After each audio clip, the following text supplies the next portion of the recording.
Good evening. I'd like to call tonight's meeting to order, Tuesday, August 13th, 2024, the City of Pittsburgh Commission meeting. Please stand for the flag salute. I pledge allegiance to the flag of the United States of America and to the republic for which it stands, one nation, under God, indivisible, with liberty and justice for all. I could have the Reverend Mark Chambers come forward, please. Lead us in prayer.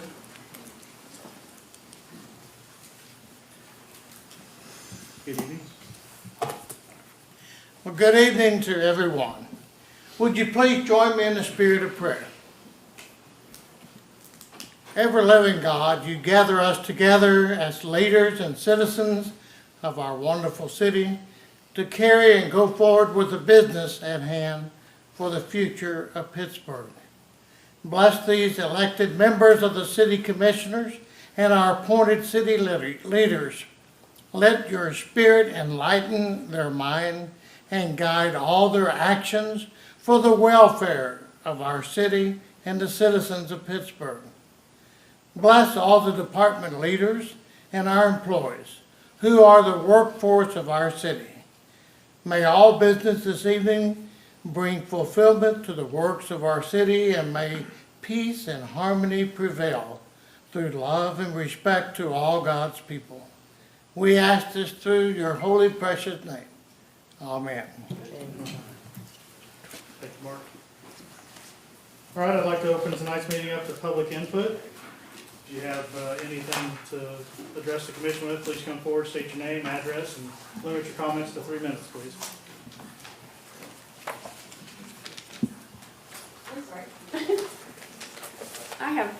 My name is Sandra Main, and I live at 109 West 4th, Possibility Junction upstairs. And I'm currently remodeling a business at 818 Broadway to move my business there. I also own the pit here in Pittsburgh.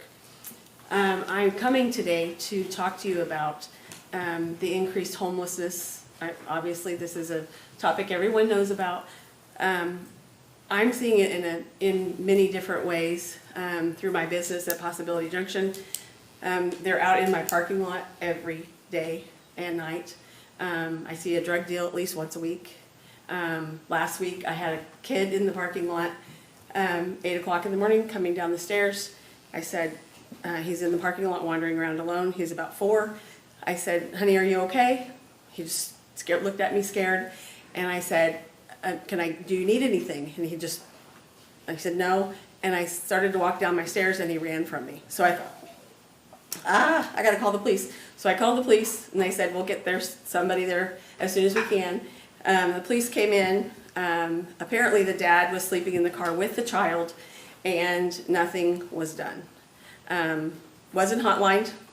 It wasn't, nothing was done. I sent the car in to Click Fix, and it was moved. But that's a child sleeping in a car. It's not okay.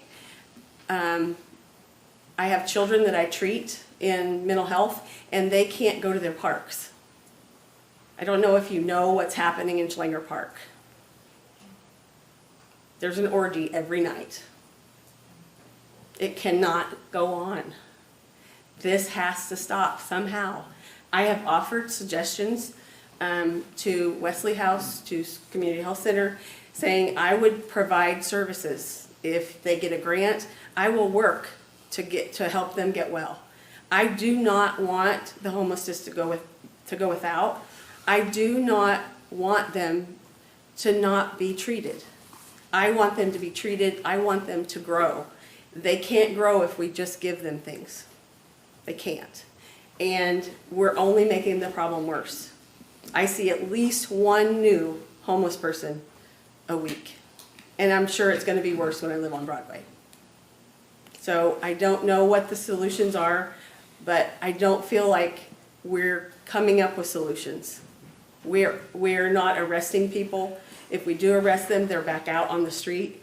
Our courts are not prosecuting these people. Every single night at the pit, we have a video of someone naked in the parking lot, someone rolling in a puddle to take a bath in the parking lot, We have someone climbing on our roof to break in the apartments. It is ridiculous. If you need video evidence, I'm happy to provide that. We have to do something. Thank you. Anyone else?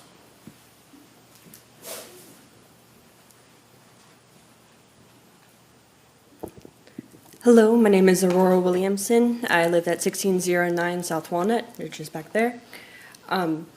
I just would like to ask the council to consider expanding the operating season of the Pittsburgh Public Pool. I myself find it very valuable as I have nerve damage that swimming helps. And as we have more seasons that are both in the high 90s to hundreds and extended hot seasons, I think it would benefit the citizens of this town to have a place that's fairly cool to be outside in. Thank you.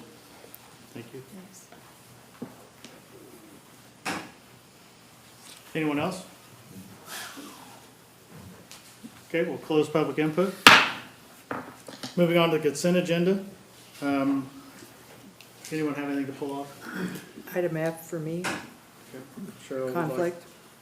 Cheryl would like to pull off item F. Anyone else? All right. I'd entertain a motion to approve items A through E. I make a motion to approve. Second? Second. Been moved and seconded. Take a roll call vote. Brooks? Yes. Height? Yes. McNay? Yes. Mansell? Yes. Sigley? Yes. Okay, those items passed. Item F, approval of the appropriation ordinance for the period ending August 13th, 2024, subject to the release of HUD expenditures when funds are received. Move to approve. I second it. Been moved and seconded. Roll call vote. Brooks? Height? Yes. McNay? Yes. Mansell? Yes. Sigley? Yes. Motion carried. All right, moving in to consider the following. Section A, City Code, Section 26-76, consider the recommendation of the Economic Development Advisory Committee, EDAC, to repeal City Code Section 26-76, which prohibits members currently serving on the EDAC from applying to the Revolving Loan Fund, RLF, and further requires EDAC members to wait at least 1 year after their service has concluded before they are eligible to apply for any RLF funding. Good evening, Blake. Good evening, Mr. Mayor. I'm going to step aside in just a moment, but I wanted to introduce John Clark, who serves as the committee chairman for the Economic Development Advisory Committee. John certainly is a recognizable face in our community, and we don't have very many opportunities to thank him for his leadership. He has chaired the EDAC for multiple years. He puts a lot into it. He takes that charge very seriously, and he's really helped us create a level of consistency that's important as our local businesses are making their plans. They need to know what to expect from a city process, and John really ensures that we are able to do that with the EDAC. So I just wanted to publicly thank him for his efforts and his leadership, and with that, I will step down and let John explain this recommendation from the EDAC tonight. John. Thanks, Blake. Appreciate the kind words, and good evening, commissioners. Appreciate your time here this evening. As Commissioner Height outlined, I'm here this evening to ask that the Commission consider a formal request to repeal City Code 1975, Section 26-76, which Mayor Height just outlined for you the specifics of that. I won't repeat those for your benefit, but I just thought I might add a couple of comments on behalf of the EDAC. I know our committee members certainly understand the reason behind the code, which to our knowledge was part of the enabling ordinance that created the revolving loan fund in 1975. So it's been around for a while, but I'd like to point out that other similar assemblies, such as our local school board and the commission, simply allow members to recuse themselves or abstain when such a conflict of interest exists. I spent 9 years on the school board myself. I understand how that works. I know it's done in a lot of different boards. I know you serve on multiple boards as well. Very common practice. I'm also, if this code remains in place, I think it could discourage interest from our local business owners in terms of maybe applying for service on the committee at a future time. So that's a concern. And I think lastly, obviously, there's some safeguards in place because obviously the EDAC is merely a recommendation body, and the commission has the final approval on any recommendations that we would be submitting or approving to come before you for your discussion and or approval. So I just want to take a few minutes to come up and obviously offer a few comments. Certainly appreciate your consideration this evening, and I'm certainly happy to answer any questions you might have.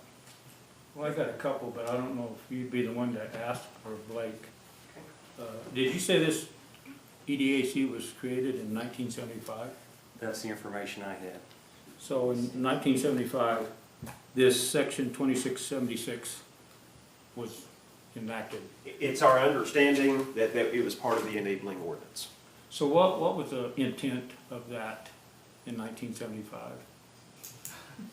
Was there It was more the year I was people born. that were business owners on the EDAC then? Probably, because has there ever been a business owner in this situation? You're lucky to catch 22, aren't you?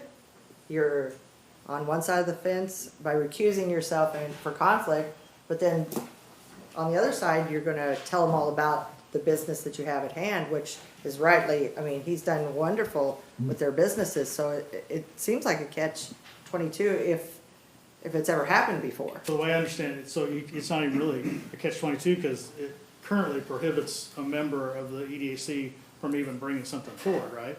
Correct. So it's not even a member of being, they can't even recuse themselves, it just can't happen. Sure. And then has to wait for a year. So it does seem a little counterproductive for the idea of this to be an economic development tool. Has it ever happened? As long as you guys have been on the board? That we've had additional requests, or? Where someone in your group has been building and the money thing, has it ever happened? Oh, I think there's been lots of instances where there's potential requests that could come forward. They don't ever bring them because they already know. Because They're informed ahead of time that the ordinance exists, and so why waste your time bringing it before the committee? I think, Well, go ahead, Trevor. That was my next question. What I'm reading here, Shane just found out about this when he applied. No, tell me the process that when somebody asks for funds from EDAC, there's a form you fill out? Correct. And when you filled the form out, then you found out this was in there? Correct. Why wouldn't he have known, since you are there and Henry's there, about this stuff? Sure, and I was aware of it when Shane initially approached me about this project. I had forgotten that was part of the enabling ordinance, so I didn't tell him at that time. But then when he submitted the RLF app, we actually put it on an EDAC agenda. The city attorney reminded me that this was in place, so then I relayed that to Dr. Kennard. So he filled that out, and it was, Correct. I take it, I read this in the newspaper that the whole issue that happened, that he asked for, and he hasn't come to us yet, but I guess he can't until we Correct. change this. Yes, sir. And I'm all for changing this. I just wish that he would have known, or you would have not forgot about that. Makes it look like, might be a little conflict of interest. Maybe that's why it was originally put in there.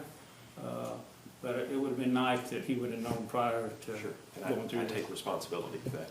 Well, I would just go this far as to say that, 49 years ago, I think when the city commissioners at that time thought that they were creating this new tool for the tool belt, probably had no idea, looking down the road, that might ever happen. I mean, it's pretty common, I think, in our society that we have to evolve with ordinances and laws, so.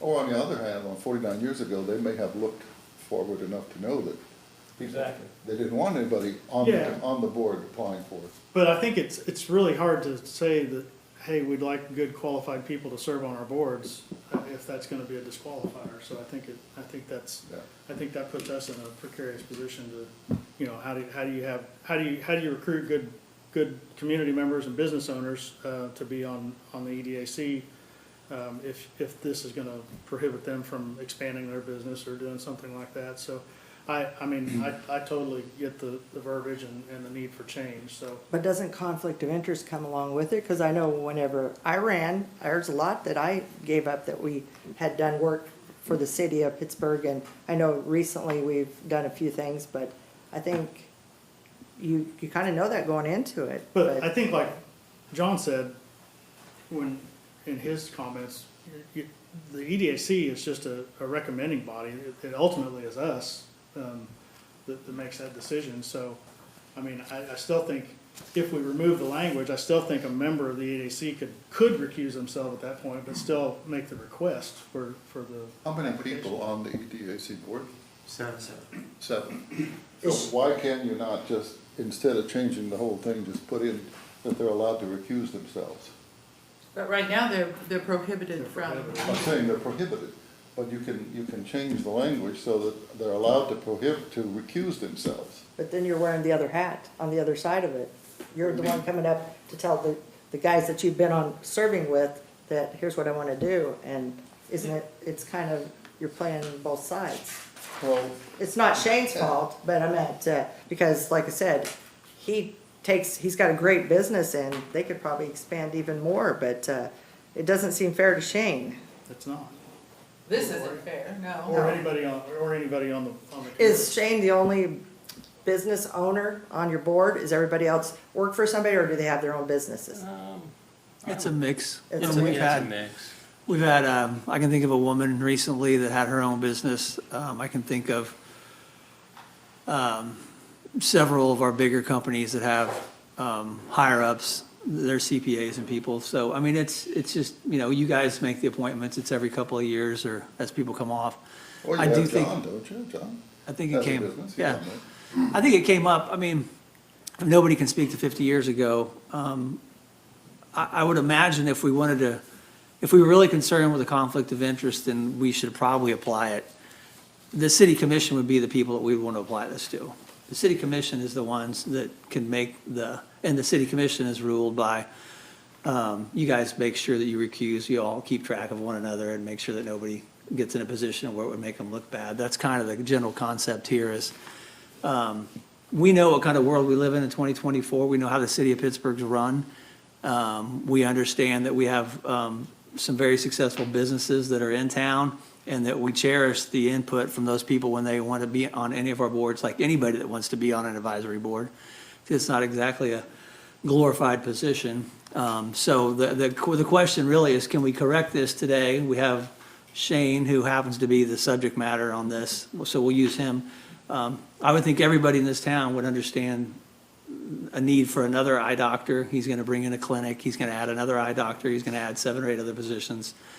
He's going to take a business that's currently going to be empty and fill it. And so it is important. And this seems like a simple change. Why they did it 50 years ago, the question is, how do you feel today about the balance between having very good business people serve on our boards and at the same time taking them out of the equation of expanding their businesses, which is something that's going on quite a bit in Pittsburgh. So it's a weird question. And it's not just about today, it's about the future. I mean, it's. Well, I mean, yeah, going Yeah, I forward. mean, I'm just expanding on your point, you know. Yes, it's brought to our attention because of Dr. Kennard, but we need to look forward. And we do have a lot of growth, and we have a lot of businesses, and especially independent businesses that want to grow. And it seems that since it is an advisory board and we're the ultimate decision makers, or that there's not a conflict if we remove this. I have another question, and it pertains to the letter that Shane wrote to us. And in it says, consider amending this ordinance, but abstain from voting in discussion on issues pertaining to their business. Now, I find that kind of hard. I don't know what you guys do when somebody fills out an application. I take that they fill it out, they come to the committee, and you ask them questions. Correct. Well, that wouldn't be fair to Shane if he cannot answer any questions you might have. How does that work? So I think that needs to be out of there. I think we need to amend this and you know, whether he wants to abstain or not, I don't know if that makes a difference. If you abstain, it's still gonna count towards the total number of the majority, what abstaining would do. But as far as not being asked to be part of the discussion on what you wanna do, I don't know if that needs to be. I think he's referring to, there's 2 parts of this, and we didn't walk you clear through the process. Somebody fills out an application. Whoever fills out that application or their representatives will come in and they will make that presentation to the board. At that point, they will leave. And then there will be a discussion of the board members that remain. They would be recusing themselves at that point and stepping away. Then the discussion of whether to fund and move forward and bring it as a recommendation to you would happen without them, if that helps clarify. Which is common practice. Yep. I don't, But the way it's written now, he can't do that, right? That's Correct. correct. That's why we would Well, just that's what I'm remove. saying, let's change the verbiage in so that he's allowed to recuse himself, or anybody on that board can recuse themselves. You can, we've had that conversation too, and you can add that language, but that's pretty much a common practice anyway. That will happen without the language being added.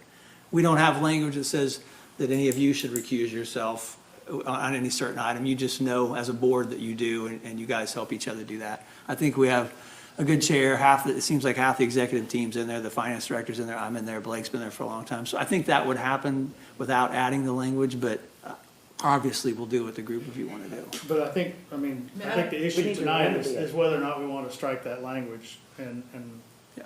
I mean, we've discussed it, I think we're all in agreement on it. So what happens when we do, say, if we agree to strike the language altogether? What happens after that? From a legal standpoint, I would Well, I mean, defer to Andrew. the EDAC has already voted on this particular recommendation, and so we would prepare an ordinance to essentially repeal Code Section 2676, and once that has been done, then that recommendation can come before this body. Then it comes- Either approval or denial. Right, so Ron, are you suggesting that we repeal this but add a statement in terms of conflict of interest? Right, Okay, so Yeah. not add to this, but replace it, okay. right. And I will tell you that this body is subject to the Kansas Open Meetings Act, so that is already in place. The ability to recuse in a situation of So, conflict of interest. If we strike it and it goes back to them, then it comes back to us, we approve the new verbiage then. It shouldn't Well, go No. there. What Okay. you'll approve will be an ordinance repealing this But code it, section. not tonight, at the next meeting. That's correct. And then what? Then once we approve it, Once Or that disapprove? ordinance is repealed, then the recommendation from the EDAC will be able to come to your body for either approval or disapproval. okay. So tonight, our action is to repeal this section of the ordinance. That's correct. Okay, Yes. I'd entertain a motion for that. I would move, so move. Second. Been moved and seconded to approve the request for Section A to repeal or to strike the city code section 26-76. All those in favor, please say aye. Aye. Opposed, nay. Motion carried. Thank you. Thank you, Thanks. Commissioners, appreciate it. All right, moving on to item B. Community Development Block Grant, CDBG Agreement, 211 North Broadway. Consider staff recommendation to approve a grant agreement between the City of Pittsburgh and the State of Kansas Department of Commerce for an award of $300,000 to the U.S. Small Cities Community Development Block Grant Program to support Lorenz Haas development with the redevelopment of building located at 211 North Broadway. Good evening. Good evening, Mayor, Commissioners. This is pretty standard for a CDBG grant or any grant acceptance. This is just saying we were awarded $300,000, and that is going to the City of Pittsburgh from the Department of Commerce, so we are just accepting that and agreeing to the compliance required to do so. Well, I have a couple of questions. One is, this is an agreement. The first one, B, is an agreement, correct? Correct. Okay, and the second one is how they're gonna repay it? Now, who stands behind this? Is that just a grant, or is the city has to stand behind this? So the grant agreement is between the City of Pittsburgh and the Kansas Department of Commerce, Okay, because they're giving us the money to fund the project at 211 North Broadway. And then we're in charge of all the compliance to make sure that everything's done to standard. so, all right, okay, then we set, in item C, we set up the repayment process. The city sets up the repayment process. So the repayment is if for some reason they sell the building within the 3-year time frame, the building's destroyed by fire. Basically, this repayment agreement is that if the city were to give funds for the project and the project doesn't come to fruition, or they sell it, or something happens to the building, then they would have to repay those funds back to the city. The developer. Yes. So that's protecting, we're getting the money from the Department of Commerce, we're passing it through to the developer. If they don't do it, or they sell the building, or something happens to the building in a 3-year time frame, they have to pay us back. Do we hand them the 300 grand right up front, or Nope. you parcel it out? They're drawdowns Okay. as the contractors submit for payment, and that all comes through the city. That's the question I was. So it's not so much per year, 100,000 per year? Nope. For 3 years? No. No. It's And- invoice-based. Yeah, and they'll come as a request for payment with invoices, and then we verify all work's complete, all permitted work's been inspected, everything's done with the contractors before we pay anyone. And that's with any grant. And what does item D do? The matching funds? Right. Yep. So with all grants, there's typically a match required, and this was matching funds of $163,000 from the developer. That's just agreeing that they'll match those funds. Okay. Yep. Entertain a motion. Move to approve. I second it. Been moved and seconded to approve item B. All those in favor, please say aye. Aye. Opposed, nay. Motion carried. Move to approve C. Been moved to Second. approve. Second. Moved and seconded to approve C. All those in favor say aye. Aye. Opposed, nay. All right, item D. Move, or are you gonna read it, or you want me to, I can move to approve item If you D? want, they're all four connected. So, Okay. If it's okay with the commission to waive the reading of that, it's for the same property and the same grant.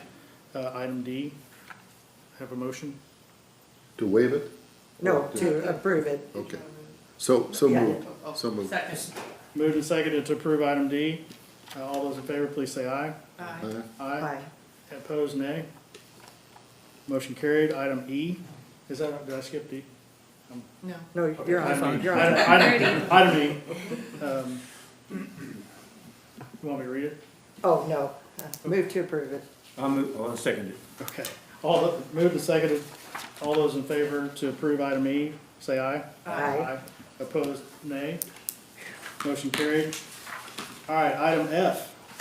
Community Development Block Grant, CDBG, authorized signature form, Washington School Project. Consider staff recommendation to approve an authorized signature form as part of the Community Development Block Grant Program. Funding received to support the redevelopment of the Washington School Building. Good evening again. Yes, so this is what you just approved for the other CDBG project. This is just required as the contractors submit for payment. It's just simply authorization that we can send those payments to the contractors using the grant funds. So they just needed the same form for Washington School as it was a CDBG grant as well. So it's just an authorized signature form. Yep, but they'll still do requests for payment, we'll still check invoices, we'll do all the same things with Washington School as we will with 211. It's just part of the grant. I had a question on that. Okay. And I know when, I think, when was this, a year ago, when Ron was here applying for this, I asked him who the licensed provider for that daycare would be. And he told me it was going to be Washington School LLC. Was that put on any form and sent to the state for approval or not? Let me answer that one. No, there's been no definitive provider identified yet. We're in negotiations with a couple of different potential providers. Well, that's the issue. When I asked him who the provider was, he told me it was at Washington School LLC. And then he told me they were talking 4 or 5 different providers. So in my thoughts, we've just recently had a tragic event in town by an unlicensed daycare. And I just want to assure people that might use a daycare service that we want it to be licensed. So in my mind, can we hold off on this until he presents a licensed daycare provider? The answer to that would be very problematic. All this is doing is allowing us to sign off so that the construction can happen, right? The daycare provider is a completely different issue. Not related to the grant. No, it has nothing to do with the grant. No provider is going to receive any grant money here. The provider certainly will be a licensed provider. There's no alternative there. We would never choose a provider that isn't licensed. This just allows the bills to be paid. This allows us to pay, Start construction. to pay the contractors who had Right. already started work on the building. And this is through the Southeast Kansas Regional Planning Committee? Is that what you're talking about? They're still the administrator for that Yeah, grant. they're the grant administrator for both, 211 North Broadway and this. for CD. Who is that? They're based out of Chanute. They're a federally recognized regional planning group. Entertain a motion to approve item F. So moved. Second. Been moved and seconded to approve item F. All those in favor, please say aye. Aye. Opposed, nay. Aye. Motion carried. Thank you. Job, Kim. All right, we're ready for non-agenda reports and requests. Darren? Do you have anything? It depends on if you guys have anything. You go first. Then I don't have anything. I have a question that I'd like to ask the fire chief.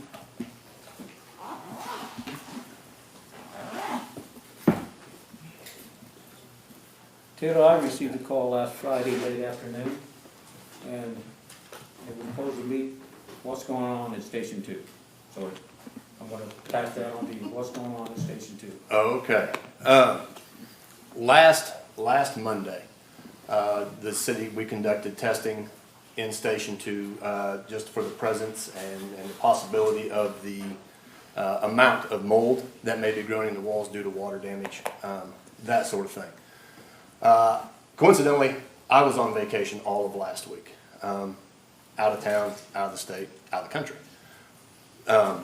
Anyhow, they conducted that testing. The battalion chief in charge that day, he had made the decision to... Who conducted the test? What's that? Who conducted that test? You said? Springfield... Springfield Quality Services, a mold inspector. So, yeah, there you go.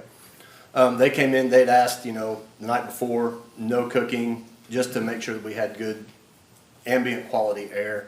No cooking, they could be there the night before, and then during the daytime when they were doing the testing, they asked that the firefighters be out of the station.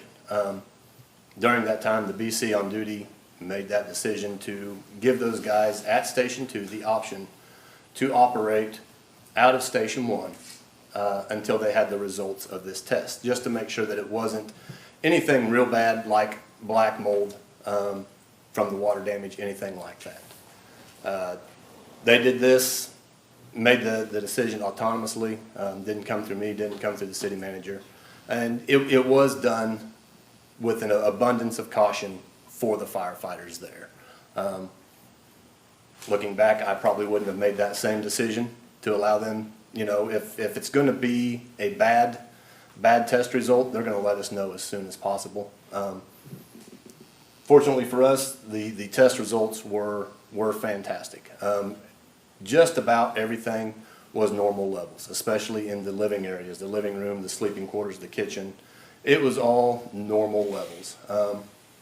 The issues that we ran into were in the attic, where ventilation is a little bit limited, the mechanical closets that don't get the air circulation, that sort of thing.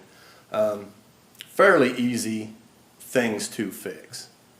But throughout last week, we had a full staff of firefighters. It's just that the firefighters that are normally stationed at Station 2 responded from Station 1. Coming back on Monday, I immediately restaffed Station 2, knowing that if the results were bad, we're going to know as soon as possible.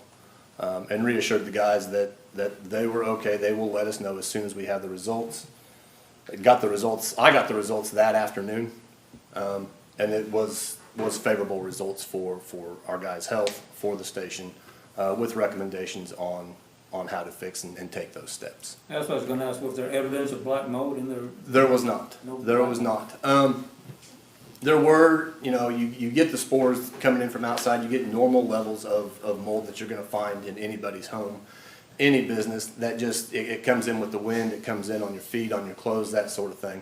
But nothing that showed that there were elevated levels of anything that was gonna be harmful to health. Is it different times of the year that happens, like when it's dry and hot, would that? So, summertime is definitely a tough time for Station 2. just because the attic doesn't have the ventilation that it needs. So moisture does build up in there. You get the stained ceiling tiles, that sort of thing. And it's something that it's an issue that we've battled back and forth with for a lot of years. I was stationed out there for a long time. You know, and steps that we have taken were to get a dehumidifier up in that attic. But obviously more steps do need to be taken. We need to get air circulation through there.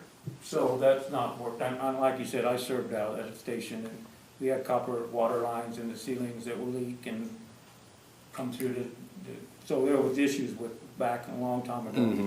But whatever you've done hasn't fixed the problem, it sounds like. It hasn't yet. So we're gonna do something to fix the problem. That is our plan to get that taken care of, to get the so that the moisture is able to get moved out of there, the air movement, get the ventilation corrected in that attic space. And can that come out of public safety sales tax money to fix that problem, or? Well, unfortunately, the city's going to be, for good and bad, 150 years old pretty soon. We've got 21 facilities, and all of them have their, Memorial's got a whole host of issues. We had to tear down Schlanger Center 5 years ago because it had so many issues. So this is just one of many issues that we deal with every year. Obviously, the takeaway here is that, there's probably mold in 14 or 15 of the buildings we have. The question is, what's our budget? What's the taxpayers' ability to give us money to fix them? And so we kind of do it as triage. Obviously, this one was scary because, for whatever reason, some people took it upon themselves to test it with like a home kit and not knowing anything about reading it. They got a result and were worried. So we obviously did what we were supposed to do, which is call facility maintenance, who oversees all of our facilities. And they know how to handle this, and they contacted the company out of Springfield, I think, and we got the results we figured we would get, which is, it's not a new building, it's got some issues. Where that particular issue falls, since it's not an immediate health hazard, you said you were dealing with it. I know you're a young man, and you just retired last week. But if you were there and it was an issue, then it's been an issue for a while, in all seriousness. So it's something we take seriously, but we have to balance everything that we do in every one of the facilities with the money we have. But yeah, I would, not putting Allison on the spot because I don't want to do that. We do have a public safety sales tax. While the intent of it is to provide public safety to the community, a part of that is also having our public safety providers work in a safe environment. So I think it's something we could probably look at. But I can tell you after this, we will definitely be looking at it and find out where it lands with regards to all the other improvements we have to make and give it the priority it needs. So it's an HVAC problem, pretty much, is what you're talking? No, the HVAC tested fine. It's just it's a amount of airspace in the attic. It gets a little hot in the attic. Issue, really. So the We're lines gonna run address through that there? with the mechanical contractor. Follow the recommendations of the report. How old is the building? It was built in, was it You 81? might, I gotta say, you'll remember better. Has it ever been remodeled, ever? It was remodeled. Yeah. The living space was remodeled 10, 15 years ago maybe. So if a guy comes up as having problems breathing or whatever, are you open to moving them to different stations? Or, I know you don't want to put your guys in harm's way either, but I know that allergies and things like that can be a factor, especially. We had one who does struggle with allergies throughout the year, and he requested to be moved to another station, which was accommodated, and so that's where he's there right now. Is that the only firehouse you tested? That's the only one we did test, yes. And so these other buildings that you're talking about, Darren, is there a procedure in place to test air quality in city buildings where our employees work?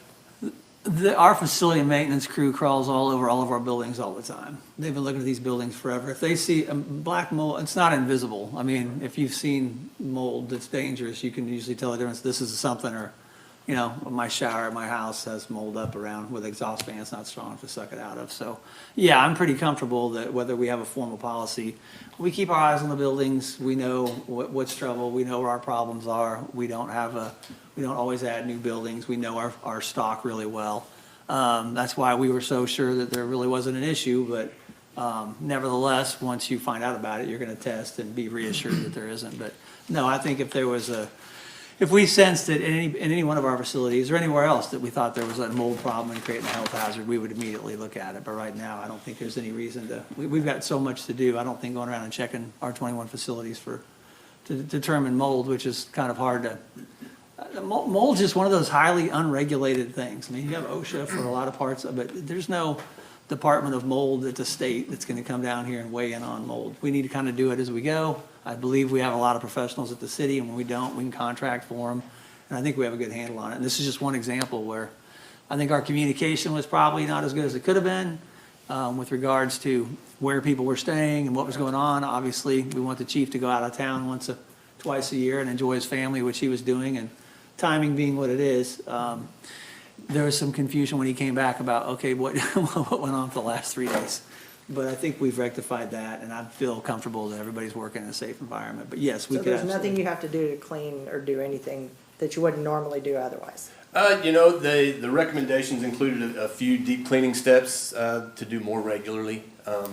So there's maintenance department issues that can be worked on.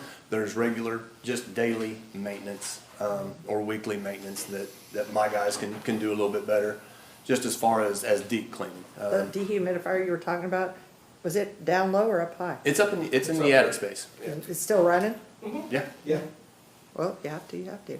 Well, I just want to say the decision they made to take the men out of that was, I think, was the right decision at the time, because they didn't know what was going on, and it was for the safety of the people that were working there. So there's no problem with getting them out of there until you find the results of what's going on, so.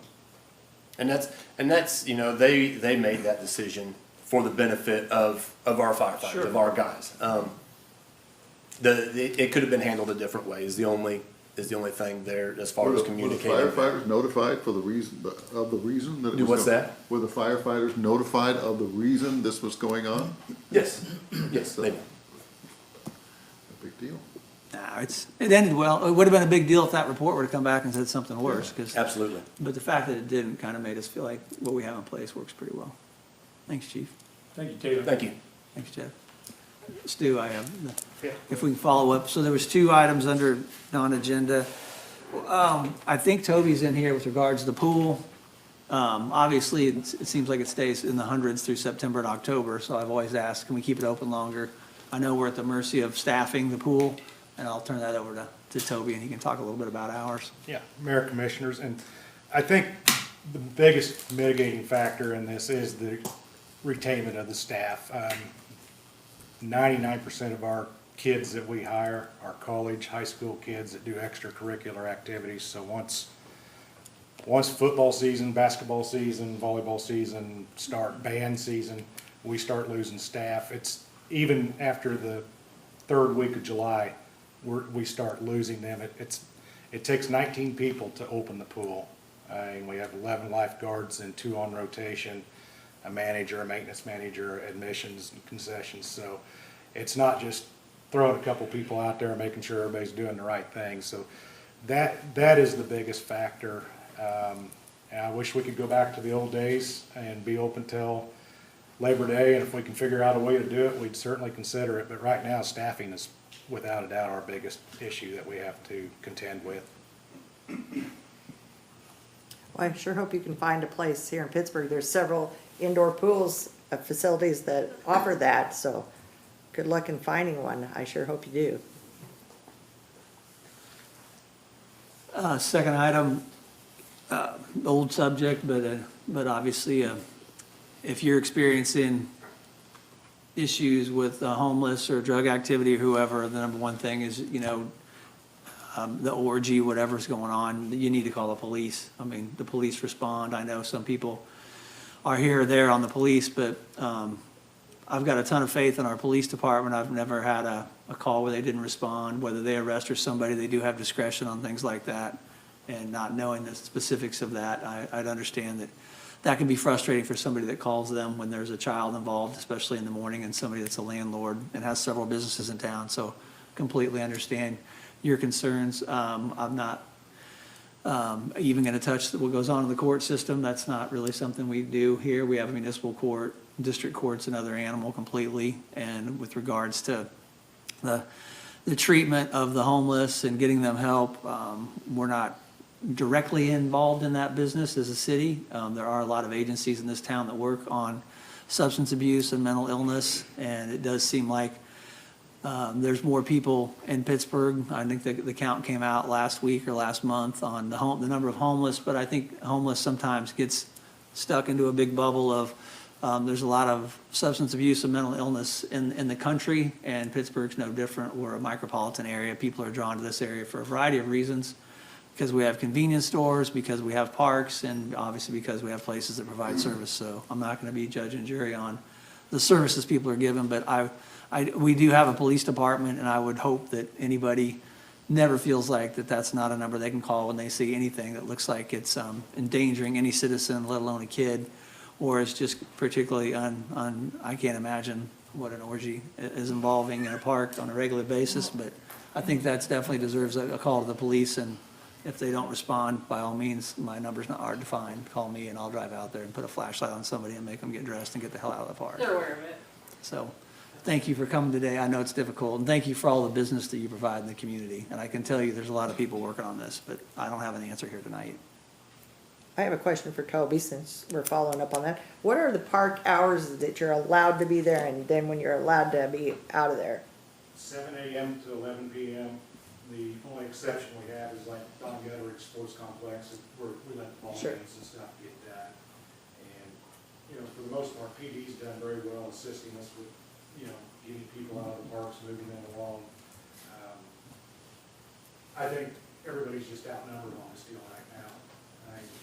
They have limited resources. They're all ability to help us, and, they're there within minutes anytime we call, and for wellness checks or anything like that. So, their support, it would be very difficult without their support. But I think we're all just outnumbered right now.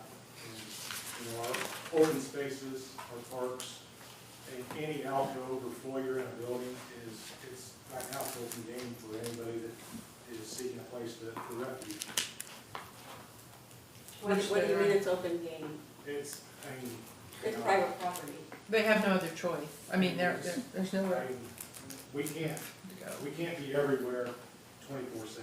But when they are on private property, do they do anything? Yeah. Anybody that's on private property can be trespassed. We do it all the time, from individual businesses on Broadway to the railroad. So if you have somebody on your property and you don't want them there, you call the police, and they will be criminally trespassed if the property owner wants that. No ifs, ands, or buts. That's private property, and those are the rules. Well, I don't think that's happened. I mean, That you haven't called, or they haven't No, we've called, trespassed them? because the police have been at the pit multiple times upstairs. They crawl in, they crawl over the railing, onto the roof, into the window. That's happened 3 different times. So, and no one was arrested. Did they remove them from the property? Yeah. But they came back.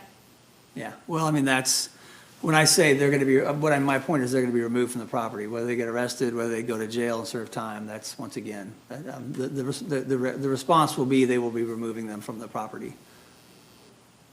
What happens to them after that is very frustrating to all of us, and the police are at the front of that line. Is there anyone I can contact to remedy that? I'm willing To remedy it? Well, to address it. Like, how come we're not prosecuting? I've been addressing it for the last 4 years, and I haven't had any luck. So if you want to call the courts and find out all the rules about bond and why when we arrest somebody, they're back on the street in 4 hours, I'd be willing to stand there. You haven't gotten any answers either, really? I've had discussions, I haven't got any answers, and I definitely haven't found any solutions. Municipal court meets on Wednesday right here. It would be a good idea if people like you would show up, if nothing else, just your face there, to say that you've got a concern. Okay. I'm happy to do that. Well, the prosecutor, is somewhat limited by laws and ordinances and things. So having a bunch of people show up at municipal court on a Wednesday afternoon. It's a public right if you want to do that. It's a public right. It is a public right, but. Yeah, I think actually the municipal court's not a bad place to spend some time, because there's been a tremendous amount of effort in the last probably year for the mental health agencies, substance abuse experts to come to the court, get people when they are being sentenced, and find out that's an opportunity to help them. It's hard to help them when they're out on the street, but once you get them in the system, I think there's at least a dozen that I know of in the last report that were actually put into a kind of a type of diversion, whether it's a municipal court or district court. So there are things happening, but Does anyone know if the drug court thing went, yeah, it did go? it's going. Okay. But I just hadn't heard. once again, these are systemic problems that take very, very, very long, drawn-out solutions by committed people, and there are committed people right now working hard on it, and there are some small victories, but, you know, I love Pittsburgh. I spend most of my time here. Most of my colleagues, obviously, are in bigger cities, and they wish they were Pittsburgh because they are inundated with this nationally, and it's not a problem the cities are going to solve. There's certain things that I think Pittsburgh's really good at solving Pittsburgh problems. You're like, if our water smell, well, let's get the smell out of it. You know, are there too many potholes to live? Let's pass a tax and get some more potholes fixed. When it comes to dealing with mental health, substance abuse, and homelessness, unless we're going to close the border to Pittsburgh, and we all know what that discussion looks like. We've been watching it nationally for a long time. We are going to have people come in and out of this community on a regular basis, and we are going to try the best we can to deal with them.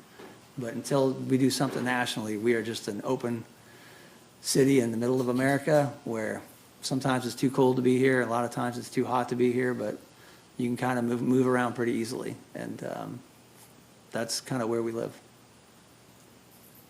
But I really appreciate you coming today, and I know it takes a lot of guts, and I know you have a lot on the line, so please don't quit calling the police when you need their help. Time to adjourn. Thank you. Yep. And Sandra, I'm sorry, I just got one.